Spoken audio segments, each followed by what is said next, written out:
Hello दोस्तों, स्वागत है एक बार फिर आप सभी का आपके अपने यूट्यूब चैनल पीएच क्लासेस पर, जिस पर आज के इस वीडियो लेक्चर में हम पढ़ने वाले हैं कक्षा 12 विषय भौतिक विज्ञान से एक बहुत ही महत्वपूर्ण प्रश्न को जो आपसे बोर्ड के एग्जाम में 5 नंबर में पूछा जाता है। जी हाँ, आज के इस वीडियो लेक्चर में हम पढ़ने वाले हैं कि पीएन संधि डायोड को अर्ध तरंग दृष्टिकारी के रूप में किस प्रकार प्रयुक्त करते हैं। ठीक है, तो क्वेश्चन में जो आएगा कि क्वेश्चन इस टाइप से आएगा, मैं आपको बता रहा हूँ। पीएन संधि डायोड को अर्ध तरंग दृष्टिकारी के रूप में किस प्रकार प्रयुक्त करते हैं, आवश्यक परिपथ खींचकर क्रियाविधि को समझाइए। तो इस टाइप से आपसे क्वेश्चन पूछा जाएगा। ठीक है, अब देखिए आंसर कैसे देंगे। आंसर में सबसे पहले मैं आंसर जो एक सबसे इंटरेस्टिंग बात मैं अभी बता दूं बेटा कि ये जो क्वेश्चन है और केवल थ्योरी बेस्ड सवाल है, यानी इस सवाल के अंदर इतनी सी भी बेटा कैलकुलेशन करने की आवश्यकता नहीं है। ठीक है, यानी केवल आप अगर थ्योरी को रेड लें, और थ्योरी क्या, जितने भी इस क्वेश्चन से संबंधित थ्योरी है वो मैंने आपके लिए स्क्रीन पर लिख दी है। ठीक है, और बड़े आसान ढंग में लिख करके समझाइए, बड़ी सरल भाषा में लिख करके समझाइए। एक बार समझा दूंगा, बिल्कुल 100% याद हो जाएगी आपको। ठीक है, तो याद रखें टोटल ये जो सवाल है बेटा थ्योरी बेस्ड सवाल है। ठीक है, और एकदम समझ में आ जाएगा अभी समझाऊंगा तो। ठीक है, तो देखिए अब बात करते हैं कि पीएन संधि डायोड को अर्ध तरंग दृष्टिकारी के रूप में किस प्रकार प्रयुक्त करते हैं। ठीक है, तो सबसे पहले करते हैं क्या है बेटा, हम इसमें ट्रांसफार्मर की 2 कुंडलियां लेते हैं। ट्रांसफार्मर की 2 कुंडलियां लेते हैं, जिसमें प्राथमिक कुंडली को हम किसी प्रत्यावर्ती धारा स्रोत से जोड़ देते हैं। एसी का मतलब क्या, अल्टरनेटिंग करंट, है ना। हम प्राथमिक कुंडली को, इस पी का मतलब क्या बेटा प्राथमिक, एस का मतलब क्या बेटा सेकेंडरी। ठीक है, तो प्राथमिक कुंडली को हम किसी प्रत्यावर्ती धारा स्रोत से जोड़ देते हैं। ठीक है, जबकि द्वितीय कुंडली के ए सिरे को, किसको बेटा, ए सिरे को, ठीक है, पीएन संधि डायोड के पी क्षेत्र से, देखिए अभी मैं पीएन संधि के बारे में बताता चलूं बेटा। ये जो एरिया होता है ये वाला जो आप ब्लैक कलर में देख रहे हैं त्रिभुज के टाइप का, ये पी क्षेत्र होता है, यानी पीएन संधि डायोड का ये प्रतीक है। ठीक है, पीएन संधि डायोड का क्या है, ये प्रतीक, जिसमें ये जो त्रिभुज है, जो यानी ब्लैक कलर का त्रिभुज जो दिख रहा है आपको ब्लैक कलर का, ये इसका पी क्षेत्र है। और ये जो आपका एक लाइन दिख रही है, परपेंडिकुलर लाइन आपकी दिख रही होगी, है ना, ये इसका एन क्षेत्र है। ठीक है, पी क्षेत्र ये होता है बेटा, पी क्षेत्र क्या होता है, धनात्मक होता है, उसके अंदर क्या होते हैं, आवेश वाहक कोटर होते हैं। जबकि एन क्षेत्र जो होता है बेटा, ये एन क्षेत्र जो होता है ये आपका नेगेटिव एरिया होता है, और इसके अंदर आवेश वाहक क्या होते हैं बेटा, इलेक्ट्रॉन होते हैं। और आप जानते हैं वैसे भी इलेक्ट्रॉन में नेगेटिव चार्ज होता है और कोटर पर पॉजिटिव चार्ज होता है।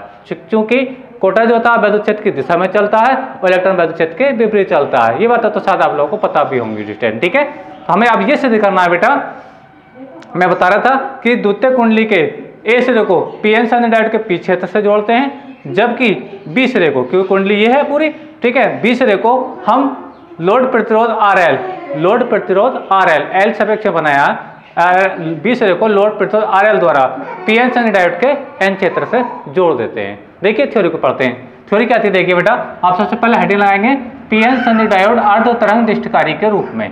देखिए बेटा, जो भी आपसे क्वेश्चन पूछा जाए, जिस टॉपिक को आपसे एग्जाम में पूछा जाए, उसका आप हेडिंग बनाकर ही आंसर दे करके आए। ठीक है, अधिकांश बच्चे करते हैं क्या है, हेडिंग डालते नहीं और अपना काम करना शुरू कर देते हैं। देखिए ऐसा एग्जाम में ज़्यादा सेटिस्फाइड आपसे नहीं हो पाते हैं। ठीक है, कोशिश करें जिस टॉपिक को आपसे पूछा गया उसका हेडिंग बनाकर लिखें, बहुत अच्छी सी हैंड राइटिंग में स्टैंड। ठीक है, तो सबसे पहले हेडिंग लगाएंगे तो हो गया। अब देखिए हेडिंग के आगे लिखेंगे क्या, इसमें ट्रांसफार्मर की प्राथमिक कुंडली को प्रत्यावर्ती स्रोत से जोड़ देते हैं, प्रत्यावर्ती धारा स्रोत से जोड़ देते हैं। जैसे कि देखिए मैं आपसे ही बता रहा था, ये प्राथमिक कुंडली है और एसी का मतलब हमने इसे किसी प्रत्यावर्ती धारा स्रोत से जोड़ दिया। ठीक है, जबकि द्वितीय कुंडली के ए सिरे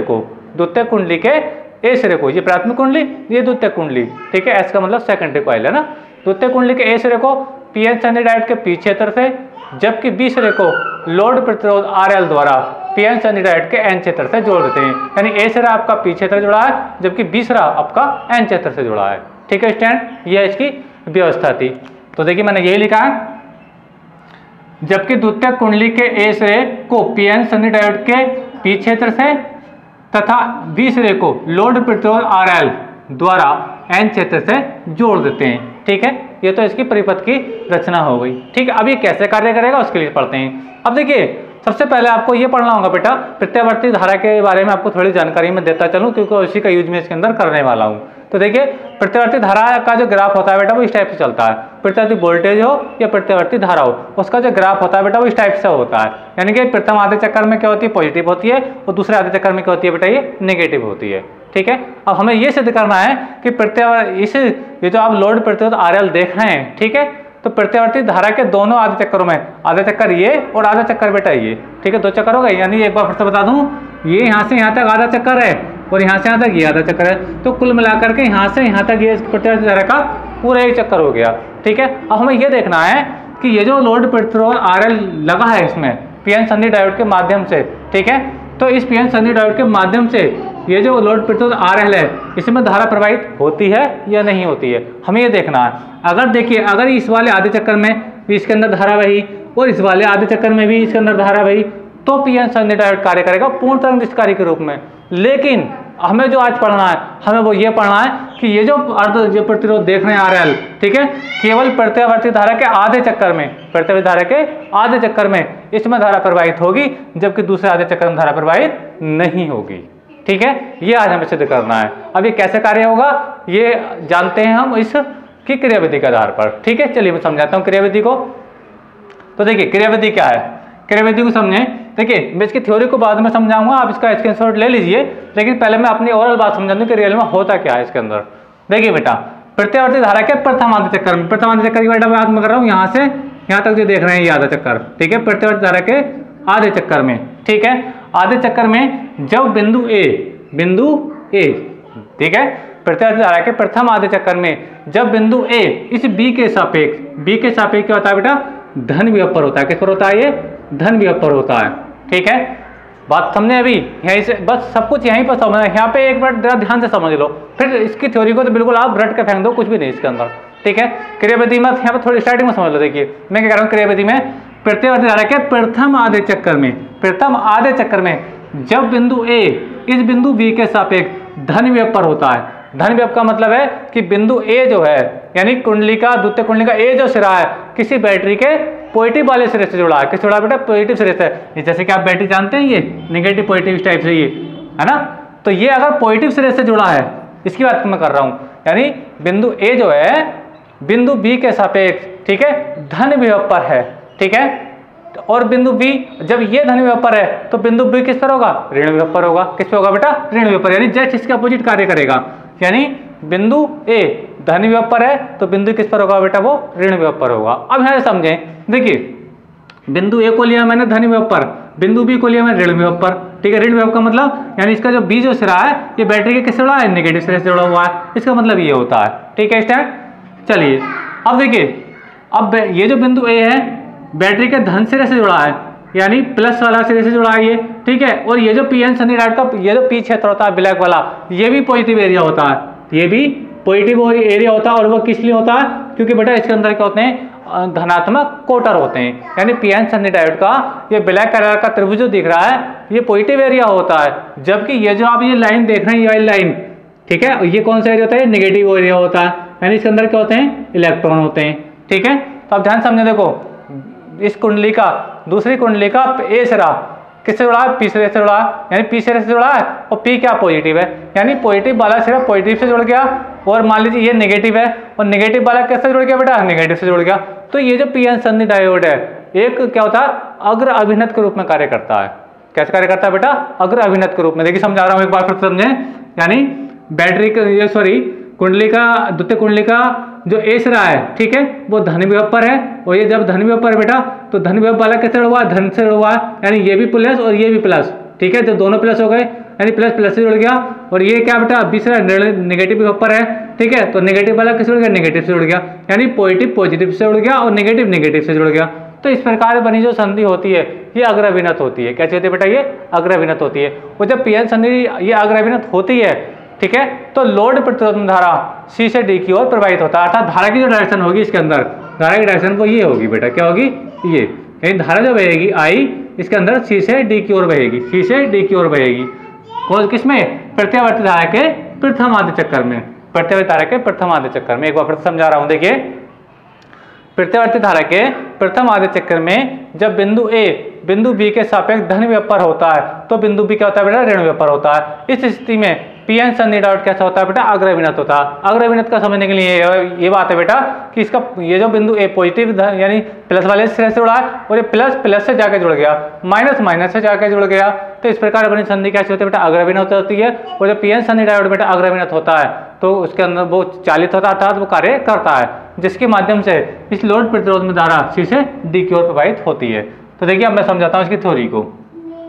देखिए प्रत्यावर्ती धारा के प्रथम आधे चक्कर में जब बिंदु ए, जैसे कि मैंने अभी आपको बताया था, बिंदु ए बिंदु बी के सापेक्ष किस होता है बेटा, धन विभव पर होता है। मैं यही कह रहा था कि प्रत्यावर्ती धारा के प्रथम आधे चक्कर में ठीक है, बिंदु ए बी के सापेक्ष धन विभव पर होता है, तो बिंदु बी क्या होता है बेटा, ऋण विभव पर होता है। ठीक है, तो बिंदु बी क्या होता है बेटा, ऋण विभव पर होता है। इस स्थिति में पीएन संधि डायोड क्या होता है बेटा, अग्रविनत होता है। ठीक है, मैं जैसे बता रहा था, यानी आपको क्या हुआ, पॉजिटिव वाला सिरा पॉजिटिव से जुड़ गया, नेगेटिव वाला सिरा नेगेटिव से जुड़ गया। ठीक है, तो इस प्रकार की संधि कैसी होती है बेटा, अग्रविनत होती है। ठीक है, जिससे लोड प्रतिरोध आरएल में धारा सी से डी की ओर प्रवाहित होती है, सी से डी की ओर प्रवाहित होती है। धारा की दिशा होगी सी से डी की ओर को होगी। ठीक है स्टैंड। अच्छा, अब बात करेंगे बेटा प्रत्यावर्ती धारा के दूसरे आधे चक्कर में, यानी ये ठीक है स्टैंड। अब देखिए, अब मैं इसकी बात कर रहा हूं तो ये नेगेटिव एरिया आ गया, क्या गया बेटा, नेगेटिव है ना। मैंने आपको बताया ऊपर चल रहे थे तो पॉजिटिव, नीचे आ गया तो ये नेगेटिव। अब हम ये मानेंगे बेटा कि जब बिंदु ए बिंदु बी के सापेक्ष ऋण विभव पर हो जाए, किस पर हो जाए बेटा, ऋण विभव पर, इस टाइप से, तो ये क्या हो जाएगा बेटा, ये धन विभव पर हो जाएगा। ठीक है, जब ऐसा करेंगे तो ये नेगेटिव हो गया। अब नेगेटिव किससे जाकर जुड़ गया, पॉजिटिव से, है ना, और ये हो गया पॉजिटिव, और पॉजिटिव किससे जाकर जुड़ गया, ये नेगेटिव से जाकर जुड़ गया। तो ऐसी जो संधि होती है बेटा ये पश्चाभिनत होती है या उत्क्रमविनत होती है। और जब संधि पश्चाभिनत होती है बेटा तो ये पीएन संधि डायोड क्या होता है, कार्य नहीं करता, अर्थात इसके माध्यम से कोई धारा प्रवाह नहीं होती है। ठीक है, तो देखिए मैंने यही लिखा है बेटा, प्रत्यावर्ती धारा के दूसरे आधे चक्कर में जब बिंदु ए बिंदु बी के सापेक्ष ऋण विभव पर होता है। देखो मैंने बताया ना, बिंदु ए बिंदु बी के सापेक्ष ऋण विभव पर होगा।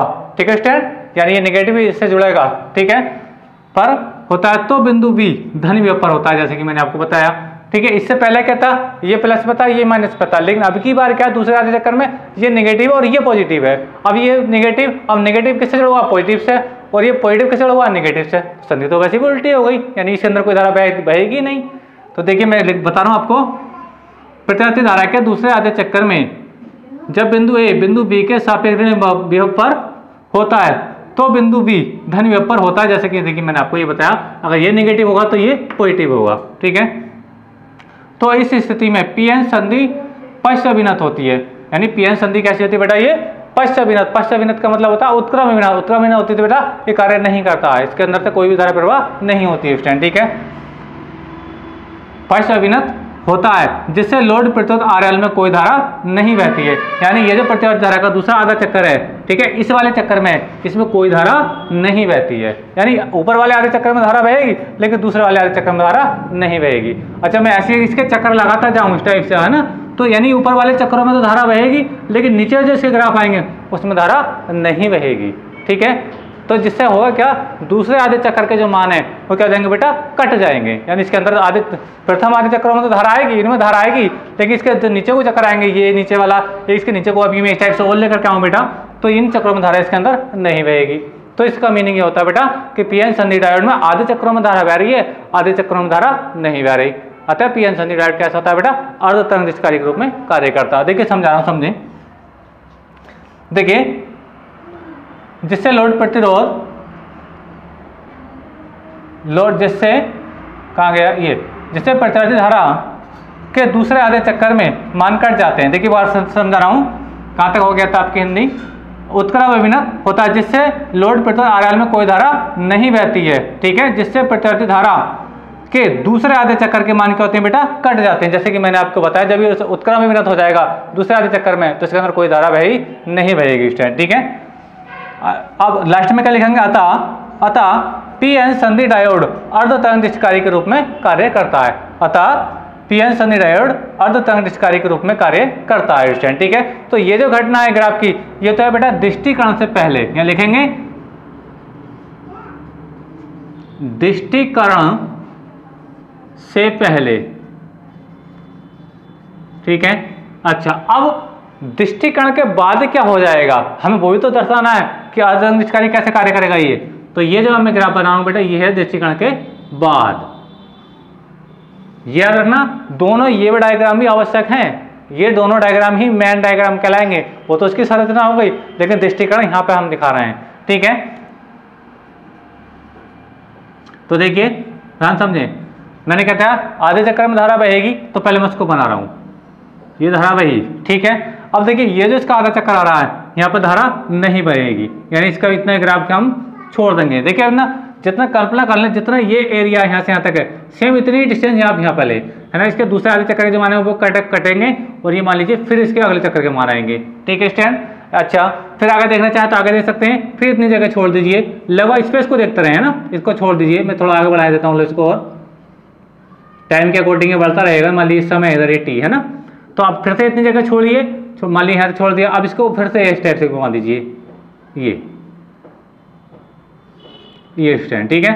तो देखिए, ये घटना जो है दृष्टिकरण से पहले है, और ये घटना दृष्टिकरण के बाद है, ठीक है। यानी ये वाले जो मान है, ये वाले मान, यानी यहाँ पे दिखाना चाहूँ तो ये वाले मान क्या हो गए बेटा, इसके कट गए, ये वाले मान इसके बेटा क्या हो गए, कट गए, ये टाइम के अकॉर्डिंग अगर आगे जाए तो, है ना। तो ध्यान से आपने देखा कि ये जो मान है, ये वाले मान क्या हो गए बेटा, कट गए, तो यहाँ पे इसके बीच में क्या रह गया, स्पेस रह गया, ठीक है। यानी आधे चक्करों में धारा प्रवाहित हुई थी इसके अंदर, ठीक है। प्रथम आधे चक्रों में धारा बही थी लोड प्रतिरोध में, दूसरे आधे चक्र में धारा नहीं बही थी, क्योंकि पी एन संनिरोध कैसा हो गया था, उत्क्रमण विभिन्नत हो गया था, ठीक है। तो दूसरे आधे चक्कर के मान क्या हो गए, कट गए। तो यहाँ लिखेंगे बेटा दृष्टिकरण के बाद, दृष्टिकरण के बाद, ठीक है। तो ये भी याद रखना बेटा, ये दोनों डायग्राम भी बहुत ही मैन है, उसको तो बनाएंगे, लेकिन बिल्कुल इतना सब थ्योरी लिखने के बाद ये डायग्राम बेटा बहुत ही जरूरी है, क्योंकि एग्जाम इसी से सेटिस्फाइड हो पाएंगे, है ना। तो स्टैंड, अब इसका स्क्रीनशॉट ले लीजिए बेटा। इस क्वेश्चन से जितनी भी संबंधित थ्योरी थी बेटा, केवल वो थ्योरी यही है, इससे ज़्यादा कुछ भी बिल्कुल याद मत करना बेटा। अगर ये क्वेश्चन आता है आपका 5 नंबर में, तो केवल इसी थ्योरी को लिखना, यही डायग्राम बनाना, और वीडियो का अपने क्वेश्चन के अंदर में ये दोनों डायग्राम बिल्कुल भी बनाना ना भूलें बेटा, ये इसके लिए बहुत ही मेन डायग्राम है। तो स्टैंड, अगर वीडियो आपको पसंद आया तो वीडियो का भी लाइक कीजिए, शेयर कीजिए और कमेंट कीजिए, और चैनल पर नए हैं तो प्लीज़ चैनल को सब्सक्राइब भी कर लीजिए। और इससे अगर किसी वीडियो का, अगर किसी टॉपिक का वीडियो चाहिए तो मुझे कमेंट बॉक्स में बताइए, मैं आपके लिए इसको प्रोवाइड कर दूंगा। मिलेंगे अगले वीडियो में, तब तक के लिए धन्यवाद। अब आप इसको अपनी कॉपी में नोट कर लीजिए और इसको याद कर लीजिए। मैं पहले ही बता रहा हूँ बेटा, ये बहुत ही वेरी मोस्ट इंपॉर्टेंट सवाल है स्टूडेंट, ठीक है। मिलेंगे।